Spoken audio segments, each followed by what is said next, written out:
Hi and welcome to the last lecture of this course, How to Solve Circuits the Right Way Once and for All, the home of the joys of circuits analysis. This course is based on my book, Fast Analytical Techniques in Electrical and Electronic Circuits, published by Cambridge University Press and available online from any bookseller.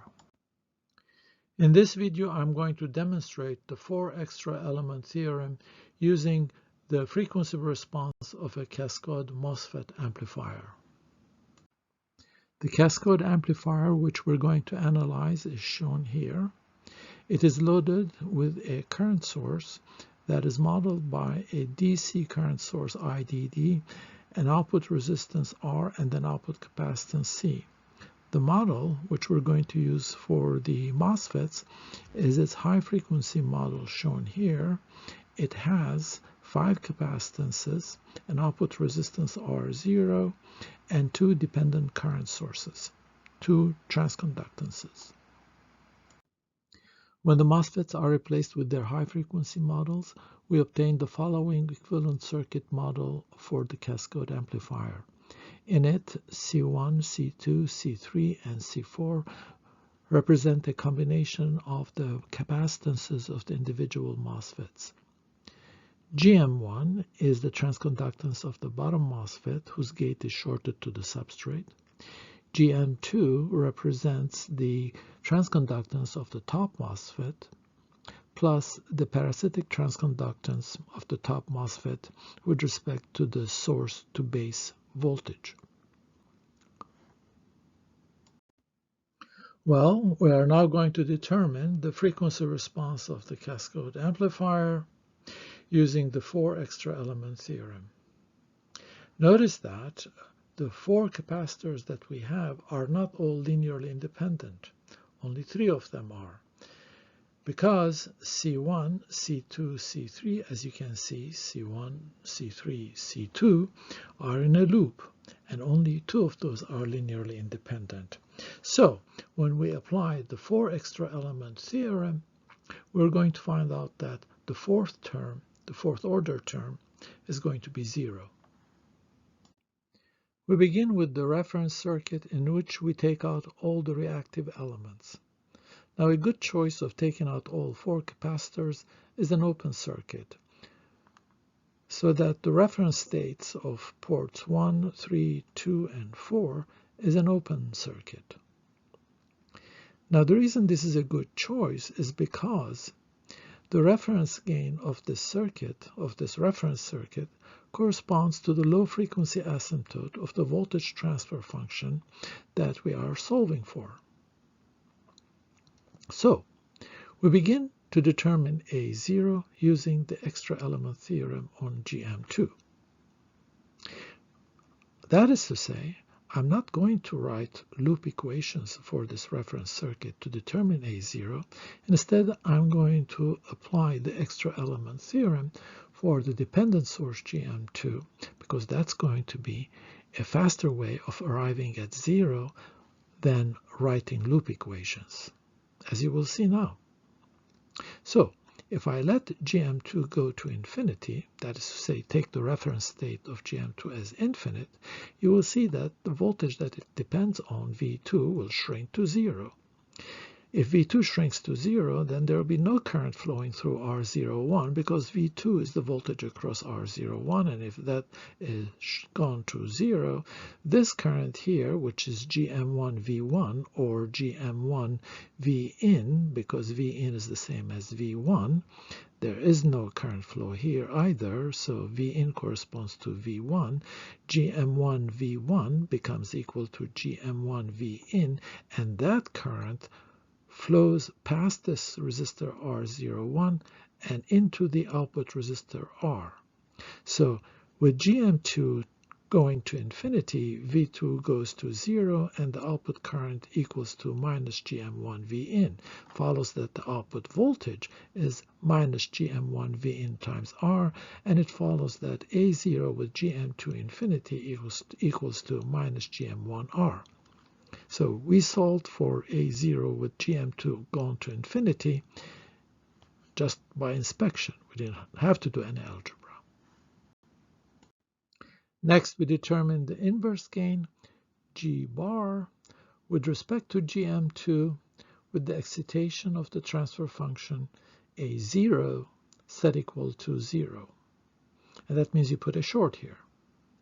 And that means also that you go to where GM2 was connected and you replace it with an independent test current source pointing in the opposite direction and figuring out what is the gain now from V2 to IT. Remember, GM2 was a dependent current source pointing in that direction and talking to V2. So you go to the place where the dependent source is and you replace it with an independent version of it pointing in the opposite direction and figure out how much that source talks to the voltage that the original one was depending on. So we put here an IT and figure out what V2 is when the excitation has been set to 0, which means V1 has gone to 0. It means that the dependent source here, which was GM1 V1, that's gone to 0, that's opened up. And now you have IT pushing current through the parallel combination of R02 with R01 plus R. Very simple circuit. And the voltage across R01 now is, if you take the Thevenin equivalent of IT and R0, you have three resistors in series with each other, and you're trying to determine the voltage R01. That's given by the voltage division between R01 and the three resistors, R01 and R02 plus R01 plus R, and the Thevenin voltage looking back is simply ITR0. So VT is simply IT into R02 divided by sum of the three resistors times R01. Again, if IT, you put it up here with R02, that's the Thevenin voltage, and the Thevenin voltage goes through a voltage divider between R01 and the three resistors R01, R02, and R. And right away you obtain the inverse gain with respect to GM2 with the excitation set equal to 0. Again, the algebra is straightforward, very little. You can determine it by inspection. So we determined this component of the extra element theorem. Now we're going to determine next the null inverse gain with respect to GM2. We'll do that in the next slide. To determine the null inverse gain, it's basically the same procedure. You replace the dependent source with an independent version of it pointing in the opposite direction, and you figure out how much it talks back to the variable that it was depending on. So again, we're going to determine now I2 over V2 over IT, but this time with the response nulled, which means that IT and the transverse function's excitation together are going to null the response. Well, if I null V0 here, then there will be no current flowing through here. There will be no current in this branch. It means that IT will flow entirely through R02, and it will create a voltage drop across it given by IT times R02. But notice now when this current, this voltage shrinks to 0, the voltage across R02 is V2 itself. So IT times R02 is VT, and you can determine the null inverse gain V2 over IT as R02, and you're done. We have determined the null inverse gain, the inverse gain with the excitation set equal to 0, A0 with GM2 going to infinity. We got all three parts of it, and now we have A0. Nice and neat expression. Much better than having to write the loop equations and solving for the gain A0. We now determine the denominator d of s by setting the excitation Vin equals to 0, as shown here with the short, and applying the 4 extra element theorem. We said earlier that this is a third-order system, despite the fact that it's got 4 capacitors, which means that when we apply the 4 extra element theorem, the fourth term here, the coefficient will be 0. The coefficient A1 is given by the terms corresponding to the single reinstatement of the impedances Z1, Z2, Z3, Z4.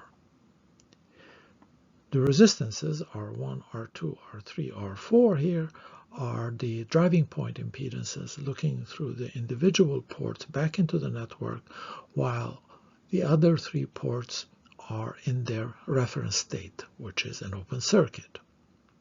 And this is the resultant expression that we have, so we're going to determine next R1, R2, R3, and R4. We begin then with R1, the driving point resistance looking into port 1, while the other 3 ports are in their reference states. 3, 2, and 4 are open, and this can easily be seen to be nothing more than the source resistance Rs. Next, we determine the driving point resistance looking into port 2, while the other 3 ports are in their reference states. 1, 3, and 4 are open. And we see that R2 is given by the parallel combination of RO1 and everything to the right of it, as shown here. Everything to the right of it is repeated down here, for which we want to calculate R'2. Now, this is a relatively simple circuit for which you can write a couple of equations, but I'm not going to do that. Instead, I'm going to apply the extra element theorem, that is to say, nest it inside the determination of R2, and apply it to the transconductance GM2. I'm going to take GM2 out as 0 and then reinstate it according to the extra element theorem for dependent current sources, as shown here. So first, if I let GM2 equal to 0 and I'm looking in here, I see that with this open circuit that the resistance looking in is RO2 plus R. To determine the inverse gain with respect to GM2, we connect an independent test current source at GM2 pointing in the opposite direction and determine how much voltage V2 it generates while port 2 is in short circuit. And that is clearly equal to 0. To determine the inverse gain with respect to GM2, we have to open port 2, in which case we see that the current IT flows through R2, generates a voltage across it, which appears directly across V2 since there is no voltage drop across R, since there is no current flowing through it. So the inverse gain with respect to GM2 with port 2 open is simply RO2. When we put all of this together in the extra element theorem for R'2, we obtain R02 plus R into 1 over 1 plus GM2 RO2, and since this is in parallel with RO2, we obtain, that is RO1, we obtain the expression for the driving point impedance looking into port 2. And now we determine the driving point impedance looking into port 3, while the other 3 ports are in their reference states, which is an open circuit. Now, again, I'm going to apply the extra element theorem for this function here, the driving point impedance looking into port 3. And I'm going to designate this time Rs as the extra element, and I'm going to take it out as a short and apply the extra element theorem as shown here. R3 with Rs equals to 0 into 1 plus Rs over the impedance looking back from port 3, while the port across which Rs is connected is a short, and the impedance Rs, which is the impedance looking back into port 3 with the port across which Rs is connected, an open circuit. So let's first look at the impedance looking into port 3 while Rs is a short circuit. Now, you recognize that when you put a short across Rs, you're shorting port 1, and essentially you are making port 3 coincident with port 2. So the resistance looking into port 3 with Rs short is nothing more than the resistance looking into port 2. with the other 3 ports in their normal state, which we determined in the previous slide. So we don't have to do any more work here. We already have that result. All we need to do now is determine the impedance looking back into the network from port 3, once with the port RS short and once with the port RS open. The resistance looking into port S with port 3 open is clearly infinite. Next, we want to determine the resistance looking into port S with port 3 short. Now, before we jump into writing any equations for this circuit here, we recognize that port S and port 2 are coincident. When port 3 is short, you see that this point here is the same as that point there, and this point here is the same as that point here, which again means that looking into port S, you are essentially looking into port 2. This time, however, V1 appears directly across GM1 V1, which means that this dependent current source, GM1 V1, is talking to the voltage across itself, which means that this parallel combination here acts like a single conductance GM1 or a single resistance of value 1 over GM1. And what does all that mean? It means that the expression for script RS is the same as the old expression for R2 that we had obtained earlier, except that this time RO1 appears in parallel with 1 over GM1. And here it is.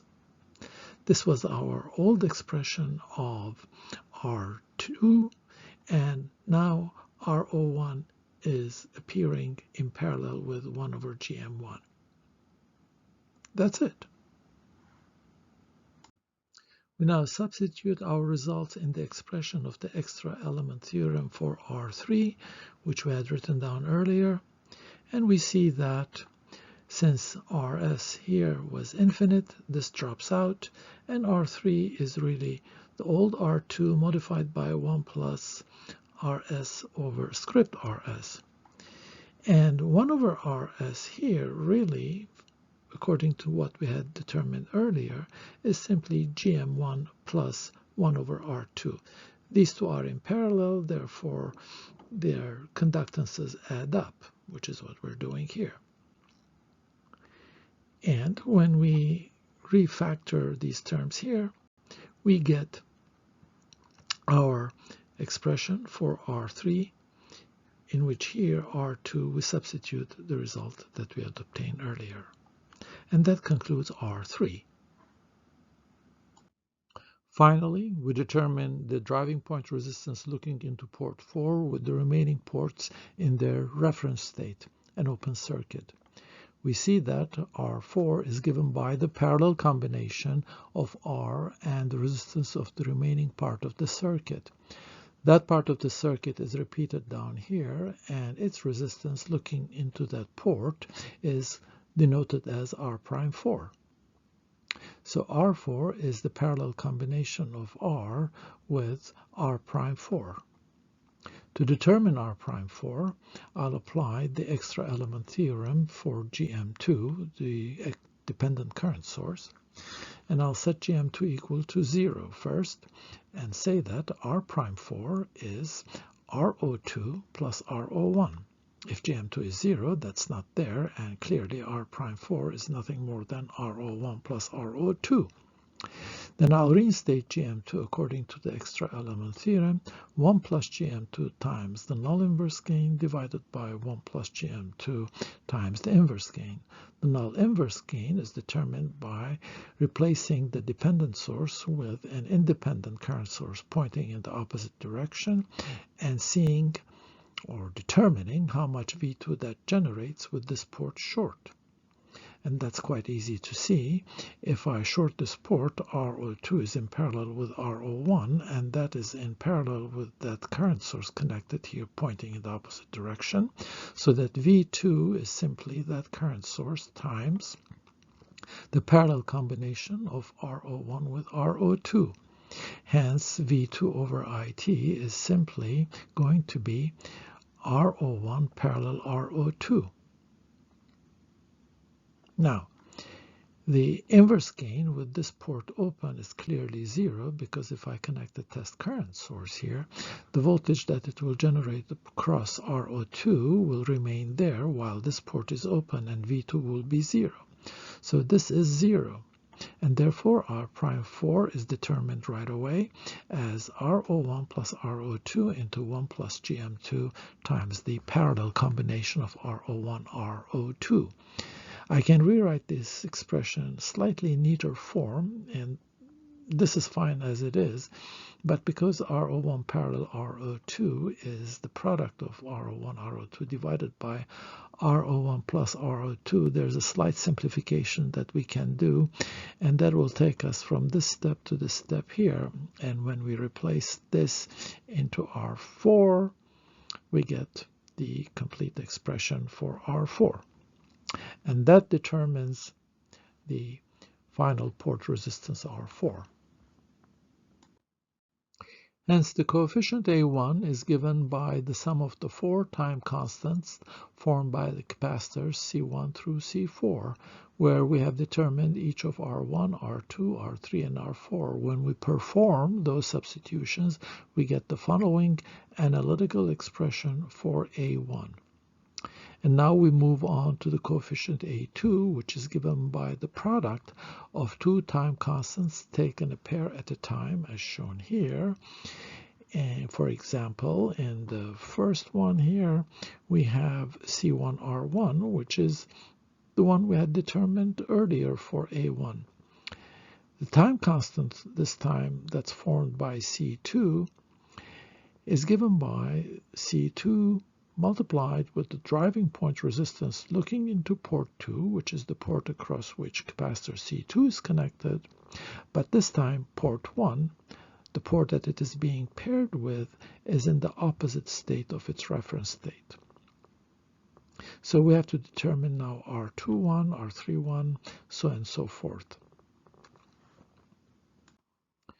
So now we short port 1, which sets V1 equal to 0, and we determine the resistance looking into port 2 with port 1 short. We see that R21 in this case is exactly the same as R2 that we determined earlier, because it makes no difference at all whether port 1 is a short or an open when looking into port resistance R2 and port 3 in an open circuit. So R21 is the same as R2 that we determined earlier. Next, we determine the resistance looking into port 3 with port 1 shorted.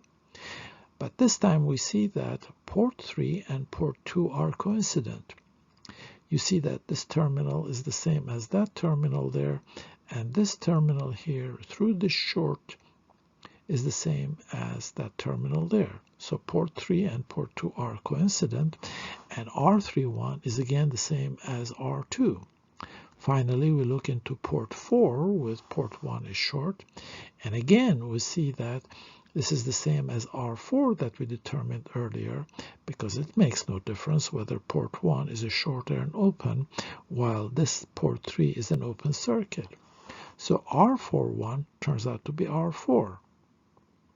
So it looks like there was nothing really new that we had to compute, even though it appeared that we had to perform 3 new calculations. And this is invariably the case with the n extra element theorem. There aren't that many new expressions that you will have to compute as you are determining the higher order terms. Most of those, or many of those, turn out to be either the same as an old calculation that you've done, or a trivial modification of an old calculation. Rarely, or in very few instances, you will have to perform a new calculation. And now we short port 2, which sets V2 equals to 0, and hence this dependent current source, which is GM2V2, becomes 0 and an open circuit. Now we determine the resistance looking into port 3 with port 2 short. With port 2 short, you realize that port 3 and port 1 are coincident. And that means that the resistance R32 is nothing more than R1 that you determined earlier, which is equal to RS. Very trivial. Then we determine the resistance looking into port 4 with 2 short. This is a new calculation that we have to perform now, but it also turns out to be very trivial because with this shorted, looking into port 4, I see R in parallel with R2, RO2. Now we determine the resistance looking into port 4 with port 3 shorted and ports 1 and 2 in their reference states an open circuit. With port 3 shorted, we see that V1 now appears across GM1 V1, so that this dependent current source is talking to the voltage across itself, which means that it is acting like a single resistor of value 1 over GM1. With that said, we see now that RO1 is in parallel with 1 over GM1 and RS. So earlier we had looked into port 4 with port 3 open so that V1 was 0, GM1 V1 was open, and we had determined the resistance looking into that port where we had only RO1. Now R43 is exactly the same as R4, except that RO1 is in parallel with 1 over GM1 and RS.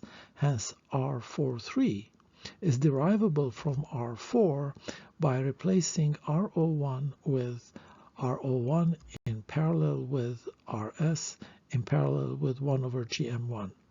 And this is an example of obtaining a higher order term from an older calculation by a simple modification. Substituting the various port resistances in the expression for A2, we obtain the following analytical result for A2. And now we move on to A3, which is given by the product of 3 time constants obtained by taking 3 ports at a time in the expression of the 4 extra element theorem. There are 4 such terms. In the first term here, we see that C3, which is being paired with C1 and C2, that is to say port 3 is being paired with ports 1 and 2, we determine the resistance looking into port 3 with ports 1 and 2 in their opposite state of their reference state. The same goes for R412, R413, R423, all of which we're going to determine next. With port 1 short and port 2 shorted, we determine the resistance looking into port 3. That is to say, we're going to determine R312. Now with V2 equals to 0, GM2 V2 connected at this port will be 0 and hence an open circuit. It is quite easy to see at this point that R312 is equal to 0. You can see like this. Going through 2 shorted ports, you get 0 for R312. And next we determine the remaining resistances. R412, which is looking into port 4 with port 1 in its opposite state, and port 2 in its opposite state, just like this, shorts, and port 3 in its reference state. Well, this is trivial, and you can see that it is equal to RO2 in parallel with R. The next one we want to determine is looking into port 4 with port 1 in its opposite state and port 3 in its opposite state. That puts port 3 as a short circuit, port 1 as a short, but port 2 an open circuit. Now you see that again this thing is RO2 in parallel R, because this node now is shorted to ground not through port 2 but by the combined shorts of port 3 and port 1. So that is still R413. And finally we determine looking into port 4 with port 2 in its opposite state, which is a short, and port 3 in its opposite state, which is a short, and port 1 in its reference state, which is an open. But you see, it doesn't quite matter whether these two ports are open or short once you put a short here. So this one still is RO2 in parallel with R. And that completes the determination of A3.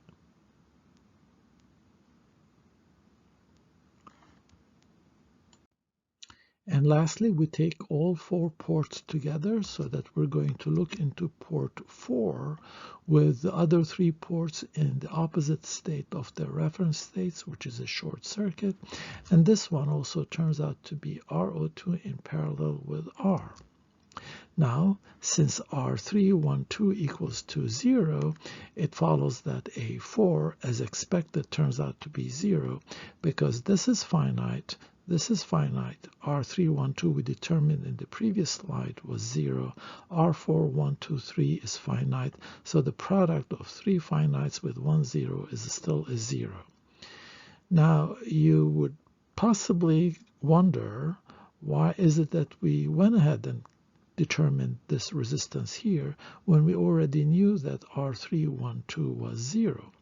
The reason is that you want to make sure that R4123 is not infinity, so that this product here is not of indeterminate form 0 times infinity, in which case you cannot say that A4 is equal to 0.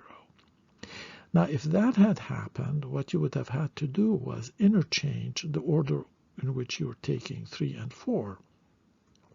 So you would go R1, R21, C4, R412, C3, R3124. And that would remove the indeterminacy for sure. But in this case, anyway, we knew that A4 was going to be 0 because even though we had 4 reactive elements, only 3 of them were linearly independent. We talked about that. And now I'm going to determine the numerator of the transfer function, not by the 4 extra element theorem, but by examining the transform circuit for conditions that prevent the excitation Vin of S from reaching the response V0 of S. We have talked about this trick before, and this circuit is an excellent demonstration of that trick. So assuming that such a condition exists, we write V0 of S equals to 0, and we work our way back to determine those zeros. With V0 of S equal to 0, the current going through this parallel combination must be 0. That means that the dependent current source GM2V2 flows entirely through RO2 and creates a voltage drop across it, GM2V2RO2.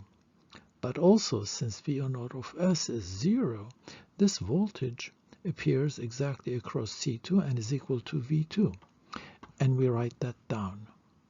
V2 of S equals to minus GM2RO2 V2 of S, which implies that 1 plus GM2RO2 V2 of S equals to 0. And since this is a constant, it must be that V2 of S equals to 0. So whatever condition prevents Vin from reaching V0 of S is the same one that prevents Vin from reaching V2 of S. Since V2 of S equals to 0, there cannot be any current flow through the parallel combination of RO1 and C2.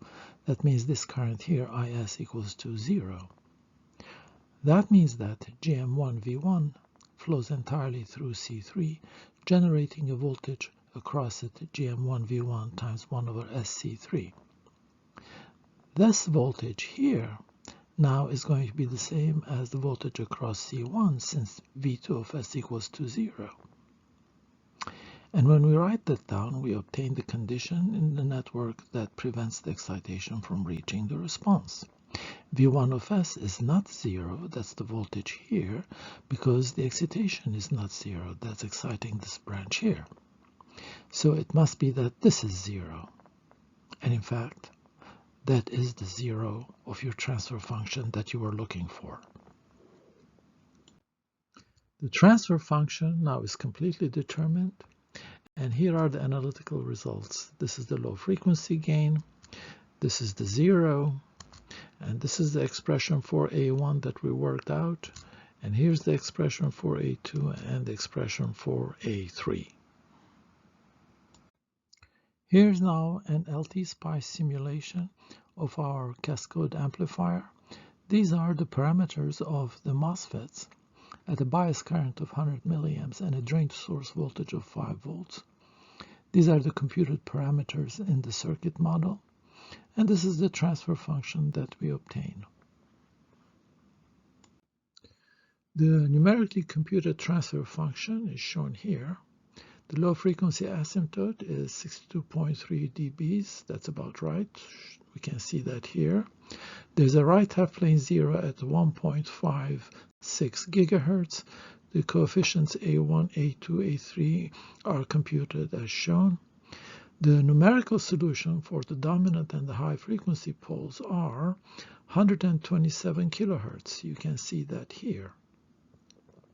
The second dominant pole is coming in at around 112 megahertz, and you can see that here. This thing here is the right half plane 0 coming in at 1.5 gigahertz. And then there is a high frequency pole at 11.5 gigahertz. We are now going to derive an analytical expression for each of the poles. We can do this because the poles are very well separated, and the denominator DOFS to an excellent approximation can be factored like this.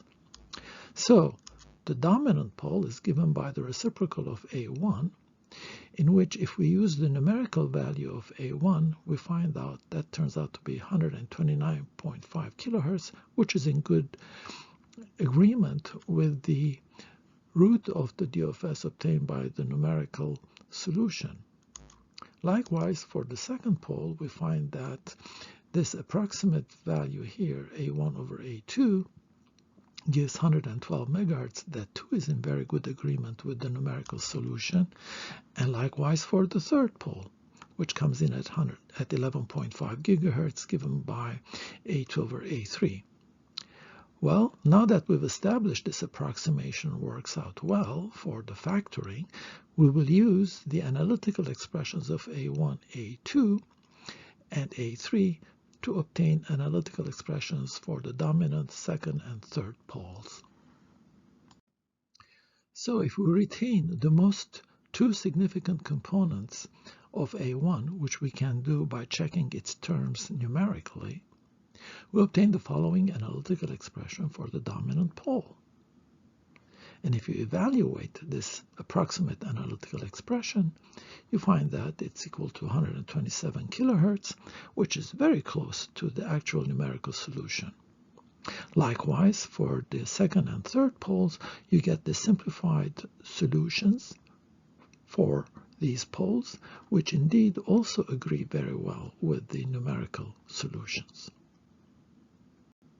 Well, this concludes my course 1, How to Solve Circuits the Right Way Once and for All.